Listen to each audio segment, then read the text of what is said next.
is FORTRAN, and today I got a friend with me. Hey Google, say hi. Hey FORTRAN.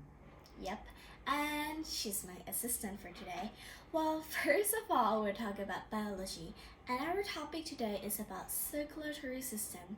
What you have to know is that circulatory system has two types. First, open circulatory systems, and second, closed circulatory systems. So things you might have to know is that human and a lot of other phylums, they do have closed circulatory system. So what we'll talk about today is the circulatory system of human. Human do contains three things about blood things. First, heart. Second, blood vessel, and third, blood. Now let's look about the heart. Here is a human, and then we'll take his skin off. Boop. See here? Here's the lungs. And what's inside the lung, guys? It is a heart. Now, what you have to know first is that your heart is not in the left side, but heart is in between the lung, which is quite at the medium. But in the left ventricle, there is actually a side to the left. So that's the reason why we call it left side. Well, it's not left. Now let's get to it, the part here. Here is a heart. A heart here, what you have to know is that they do have something known as pericardium. The pericardium is a part here, where it holds to the back right here of the heart. Inside pericardium, there are things known as pericardial fluid, where it helps you to get differentiate between it. Now inside that, if we take it off, we'll see that they are a heart, which we used to see the picture of these things. Now in the heart, what you have to know another thing is that the muscle of heart is known as cardiac muscles. Now let's get into the part. Heart do have four sides. An upper part we call it atrium, and the lower part we call it ventricle. There are left side and right side. Comparing to me, right side is in here, and left side is this side. Alright, let's get into it. Now, in the heart of these things, the heart wall, there are three layers. First, known as epicardium. Epicardium is the things I just shown you, where it do has a fluid inside, but it's really thin. And inside it, you can see that they are an artery, which we call it coronary artery, as this part here. The coronary artery do contains a lot of oxygen, so it helps you to get the oxygen all around your heart. What if the oxygen didn't reach to that height of the heart or one of the vessel? Well, that will make you in trouble. Now let's get next to part. The next part is a myocardium. The myocardium is inside here, which the myocardium do have a really thin part. No, not thin. It has a really thick part here, and the muscle is known as cardiac muscles. So probably it do compress a lot, so it's why it's make it big, like this picture here. And inside the myocardium, you known as an endocardium, which is really, really thin here. And what's inside there is an AV valve. In the valve is something that helps you to separate between the upper part, lower part, which is known as tricuspid bilayers and bicuspid bilayer. We'll know more about that soon. Here we go.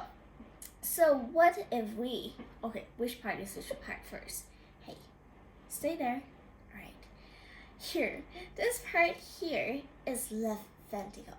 Sorry, right. Right atrium is a part where you receive all the blood from your body.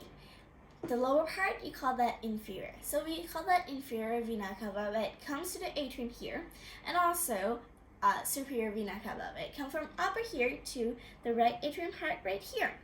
Now what it will do is that it will send that to your lower heart here, which is the right ventricle. And inside the right ventricle, let me have the picture here. And inside the right ventricle here, you will see that there are a valve. And that valve is known as tricuspid bilayer. We have to have three of it because in this side, they do have thinner part than the left side, but no more why. In that part, it has to sense the blood where it receives, where it has a really low oxygen to the lungs. How? Well, once you are sending the blood outside your heart, you do have a name for it. We call it artery, and we do have another name for a lung, which is pulmonary artery. So, pulmonary artery sends a blood from our heart here, which is the right ventricle, to the lungs, where it exchanges the gas between carbon dioxide and oxygen. Now, once it goes there and exchanges gas where you inhabit or something like that, it came back to where? It came back to this side here. Where is it? It came back to the side here, which is in your left ventricle, right here. See? Left atrium. The left atrium here do have a small area, but it does receive all the blood, which has the most oxygenated blood here. And then it goes down here, where it has a bicuspid bilayer, which is right here. Or we have another name for it, known as anteromedial leaflet or septal leaflet. Yep. And then it goes down to the left ventricle, which has the thickest part of the muscle. Why does that happen? Well, let's ask her. Hey Google. Hey Google. Which part is the thickest in the heart? On the website healthywa.wa.gov.au, they say, the left ventricle of your heart is larger and thicker than the right ventricle. This is because it has to pump the blood further around the body and against higher pressure compared with the right ventricle. Yep, that's what she said.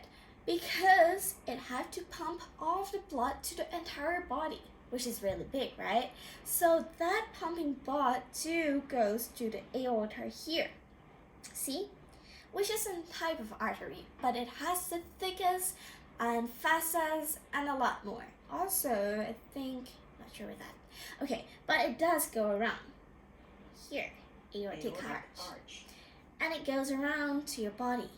Well, what if we do have problem with those things, or things as coronary artery or the vessels? Well, we have two ways. One way is to balloons, and another way is to bypass. We'll know more about it later. I think that's basically roughly all about it today, and thank you for watching. Bye!